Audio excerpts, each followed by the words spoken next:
Thank you folks for coming. I know you guys have been hounding away trying to get some information on this. I'm going to say up front now that we are running a cooperative investigation with the City of Sharon Police Department and Shenango Township Police Department. We will take questions. We can give you some information. We cannot give you all information. It's a very sensitive case right now due to the nature of the investigation in and of itself. So we will answer what we can and what we cannot. We're going to be forthright and tell you that we're not going to give you that information right now. We need to protect some of the integrity of the evidence at this point, so some of that won't be discussed as well. But as you know, do you need my name and stuff? Yes, please. It's Eric S. Hermick, H-E-R-M-I-C-K. I'm a crime section commander with the Pennsylvania State Police in charge of the major case team. To my right is Chief Smith from the City of Sharon. He can give you his spelling because it's probably not common. It's S-M-I-T-H last name. I go by Jerry, G-E-R-R-Y. And to my left is Shenango Township Police Chief. Jason Newton, N-E-W-T-O-N.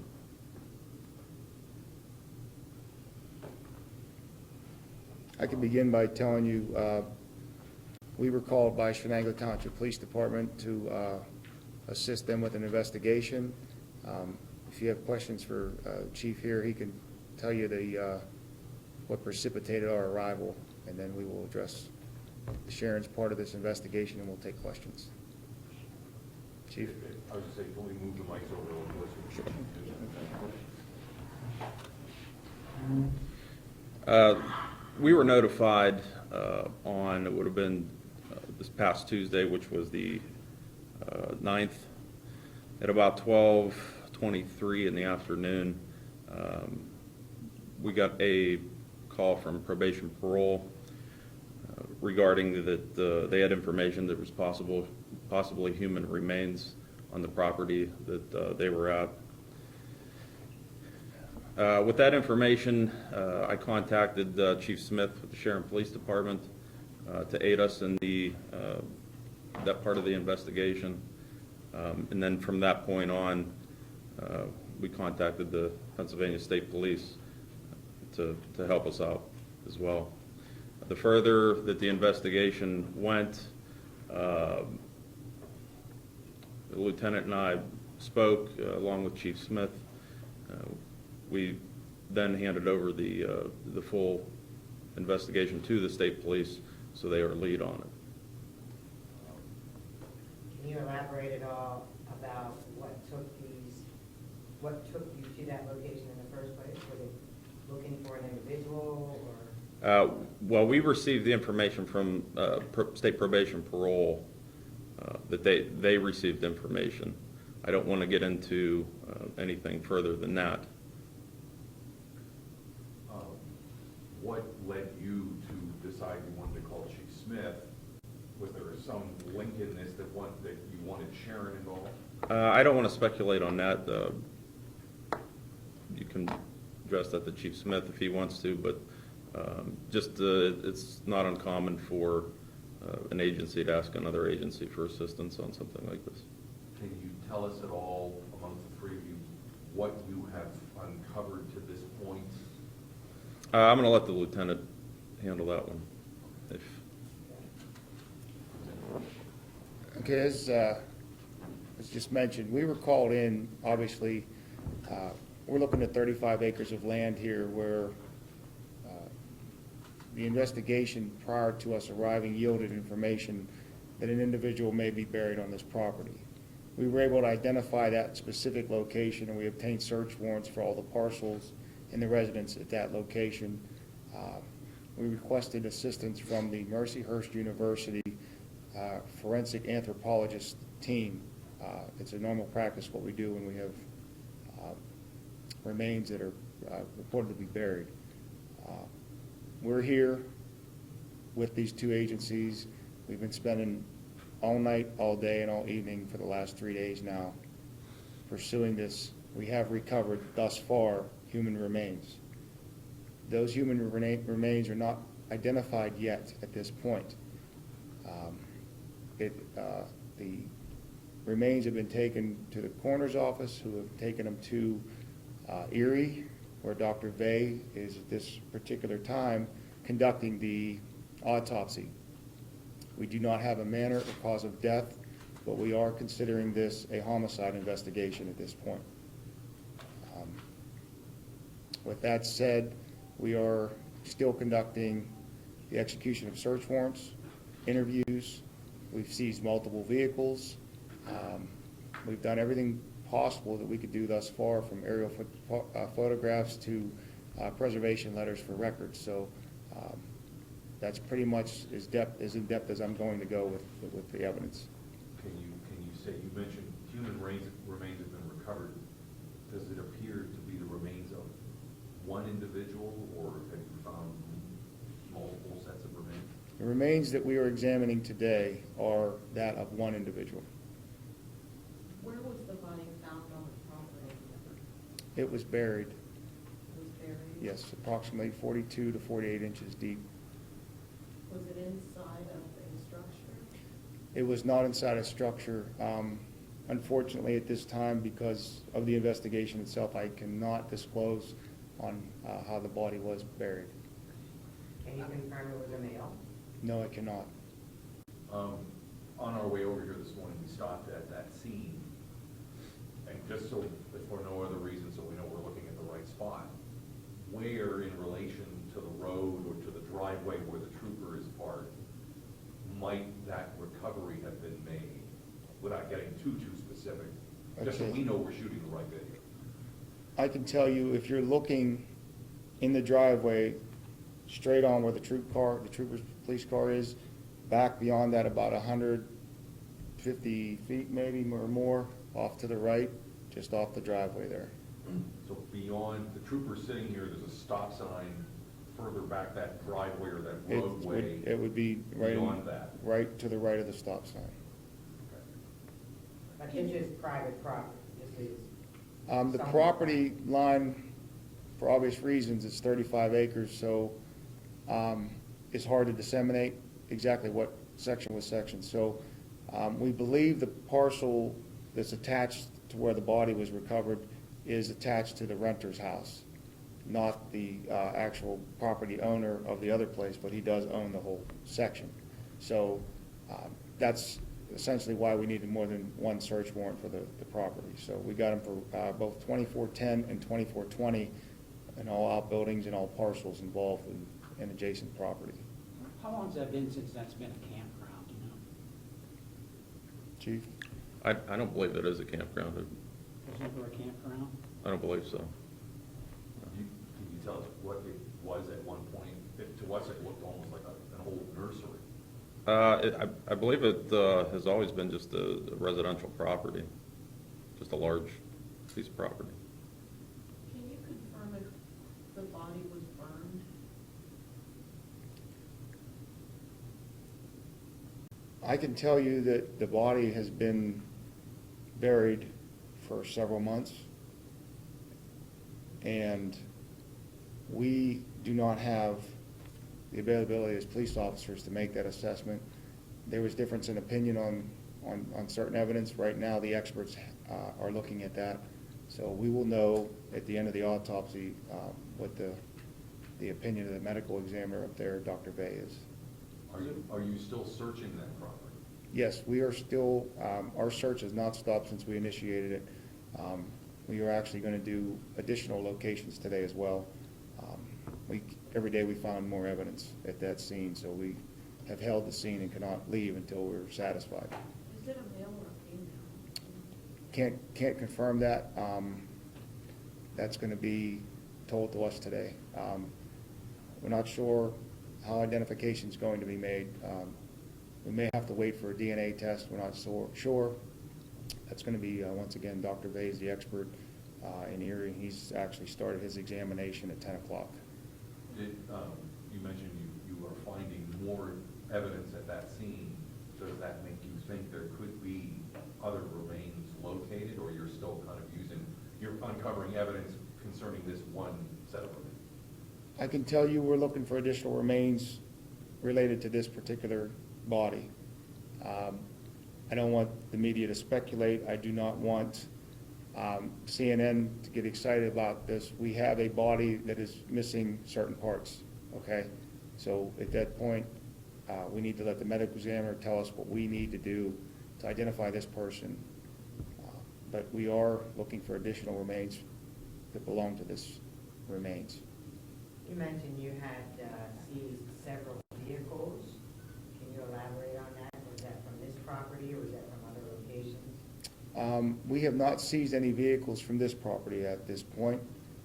They were all vehicles that were affiliated with people that we believe are involved or have information, or we have indication that there's some type of evidence or illegal activity that took place with those vehicles. Was there a problem with squatters on this property? Chief,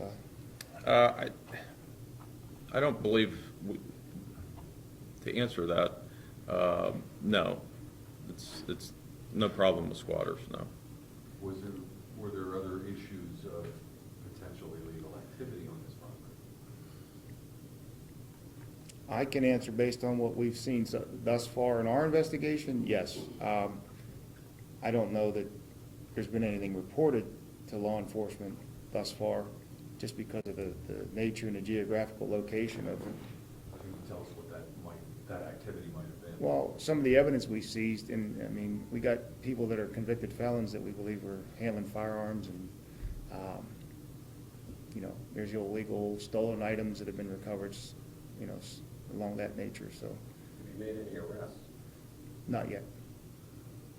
And I'm sorry, how does Sharon fit into this?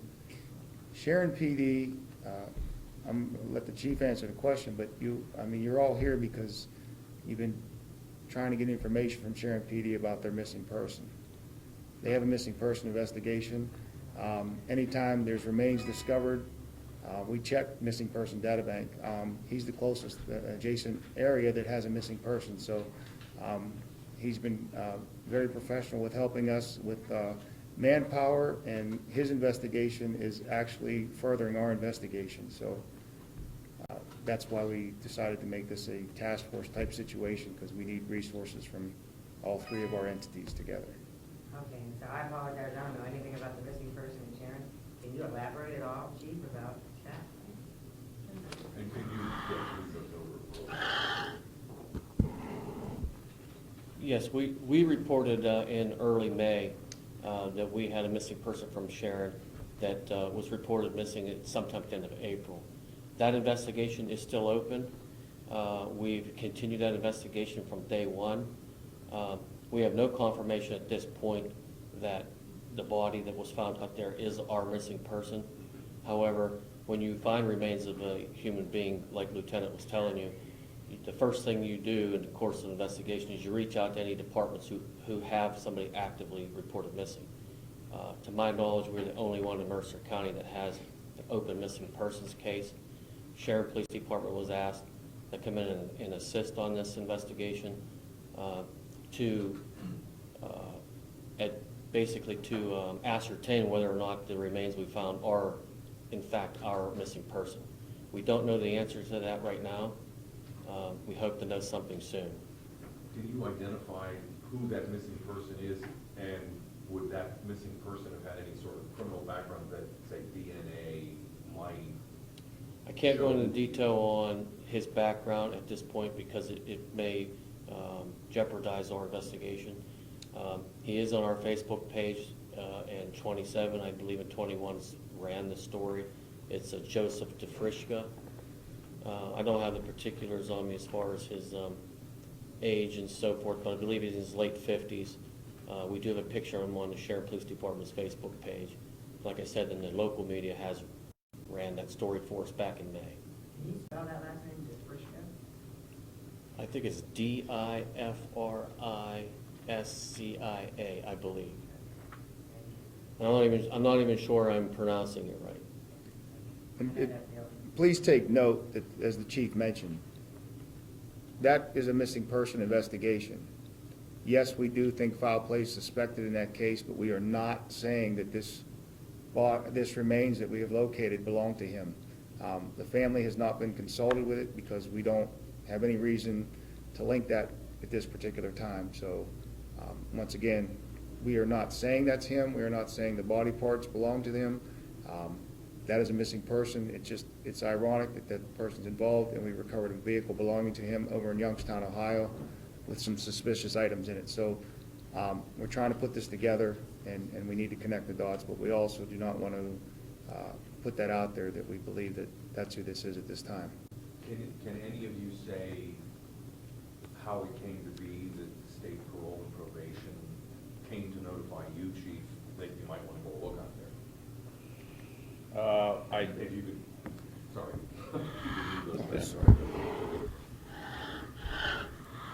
I don't really know or want to speculate how they obtained that information right now. So I'm not comfortable with answering that. Some source of theirs told them. Some source of theirs, yes. Lieutenant, to go back a little bit to the criminal activity you mentioned, apparent use of firearms at this. Any thought, drug activity, meth making, because that area is remote enough that it would fit that profile? I can tell you that we haven't found any indication of any meth manufacturing or one-pot method cooking or anything of that nature. The firearms in itself are a concern because the people that frequented that location should not possess firearms. With multiple shell casing, there's been some shooting activity, practice targeting otherwise, but there shouldn't be any firearms at that location. We found items recovered from burglaries, we recovered items that were stolen from burglaries that we've identified. We verified with the other agencies that they had burglaries, and so we have at least possession of receiving stolen property, et cetera, and we do believe that there's some burglary involvement. Can you explain how far and wide that burglary activity may have gone? Outside the immediate area of the county? We're probably looking, I'm not sure it doesn't take us across state lines into Ohio, but I would venture to say we're looking at Mercer County, Lawrence County, and maybe a little bit north. And so then, is that connected to the structure that's on this piece of property that somebody rents? The house that's being rented is the house where we've located some of these items, and the curtilage attached to that house so far is where we've discovered the criminal activity. Do you know how many people live there? There was an issue with the lease, with the verbal lease, with these people were allowed to stay there until they fixed it up. That may be where the question about the squatting took place. That family that was there, once we seized the scene, we interviewed them, they've been removed, they've been placed in another location. The owner of the land is still there at the other location, which you referred to as a previous campground or some sort. So as far as, we have the house under control right now, nobody's there, but that's where the criminal activity had taken place. So Is the that one of the population reasons of why the- state police are involved, because you have the wherewithal and manpower to secure such a large scene? I would like to believe that we were called in because our resources were needed and that they know that we work well with these other agencies. And we do have the major case team that does major crime scenes and is able to support them in their needs. Quite frankly, it's 35 acres. It's at the tip of our maximum resources. So, we're using aviation and support, et cetera, but we've even used outside agency canine cadaver dogs and whatnot. So it's a complicated investigation, and the fact that it could go back several months is making it even more complicated. And the weather has not been cooperating with us, obviously, as you well know. It's extremely hot during the day. Manpower, keeping them hydrated is an issue, but then we also have the severe thunder and lightning storms that we dealt with throughout the evenings and nights. Are we, as press, going to be able to get any closer shots today of the scene other than from the road? We are not going to open that driveway up until we close our search warrant. It's considered a crime scene entry from the road up because we're still searching it. Honestly, we're still doing grid searches. We're still doing dog searches. So no, the answer to that question is no. Isn't there a Jasmine Smith on Farrell that's still I can't comment on that. But that wasn't the focus of this investigation. I'm not sure where that investigation is. I thought that investigation involved Warren, Ohio, but I'm not sure on that. That's not my department, so I couldn't answer that. Have there been, since search warrants were obtained, are there any affidavits that we can get copies of that might list some of the things, or reasons why you're looking here, what you're looking for? I hope not. But the truth is that, yes, we did not apply for sealed search warrants, sealed search warrants up to this point. So the magisterial districts all have our search warrants now. What their policy is on, we have not returned any inventory receipts because, quite frankly, the search that we initiated is still ongoing. We're still under the auspice of the original search warrant, so they may not release any information until we do the return inventory and the return But there might have been search. an affidavit filed. There's affidavits filed because for the judges to approve them, we had to give them the affidavits of probable cause. Which courts? I think we've used 5 so far, so they're all in Mercer County. So, no one's on this property anymore. If you're closing in on a suspect, should the public be afraid for its safety? You know, if someone's running around here. I can reassure the public that we have a person of interest, and that person is not in a position right now to harm anyone. Thank you. Is that person in custody? I cannot confirm that. I'm saying the person that we believe involved with some of this is, we know where he's at. He's not deceased? No. So is this some sort of community living on the property? No, it was just one family. Wasn't a large gathering of people.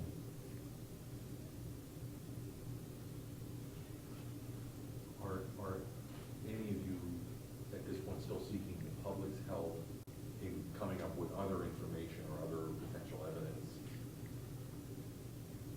Yeah, at the closing, I was going to ask that if anybody confidentially or otherwise would prefer to contact any one of our agencies, State Police, Shenango, or Sharon, with any information they may have. We are still pursuing active leads. We've been, as far as last night, we've been in the state of New York conducting interviews.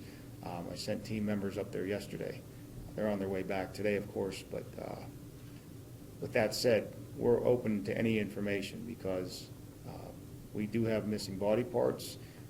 We need some other information to put this closure together so we can move forward with charging somebody. You mentioned a person of interest. Do you have others in mind other than the one you mentioned who's somehow? I have several in mind, but I'm asking for the public's information. Between social media, we've captured a lot of stuff as well. So if the public can help any community, we'll take whatever and follow up the leads. We're going to run everything down. So who will ultimately release the identity of this victim? Would it be the Erie County coroner? Would you guys release it? Who would release it? Being that it's a death investigation, the coroner of Mercer County is the jurisdicting body for, has control over that. Once he determines if he can show identity or gets identity, then that'll be up to him to release it. We won't provide that information without his concurrence or him giving it out himself. Perfect, thank you. Anybody have anything else? No. Thank you, Jim. I have a question that everybody else here may know the answer to. It's not for this part. I just need to know, how far is that location from where we are right now? 5 miles? Yeah, it's about 4 miles. I have one thing to add to that. Okay, all right, perfect. Somebody asked about getting camera angles there on the property. I noticed yesterday that there was several media cars parked on the side. The side of the road is not very big, and that is a bad little angle in the road. The majority of the car was on the roadway. We want to make sure we don't do that today, because I don't want to have an accident there. It's just in a real bad spot. I know you people want to get what you can get, but the property owner doesn't really want any media on his property either. So I'm going to leave that up to you how you want to do that, as long as your car is not parked on the roadway itself and you're not on the fellow's property. If you want to talk to neighbors and see if they'll let you do whatever. But I have another The question. person who owns the property, is he in any way involved in the investigation, or he just happens to be the unfortunate owner of the property? I think we're gonna comment by saying no comment on that one. There's been speculation that was, that compound was a place of a sovereign community. Is there any truth to that? nobody can confirm that. The only thing I could add is he is cooperative with us. And that's why, again, I concur with Chief Newton, is try to consider his privacy in this a little bit, because at this point, he is cooperating with the police. You're not identifying at this We're point. not, no. The search warrants are for 2410 and 2420.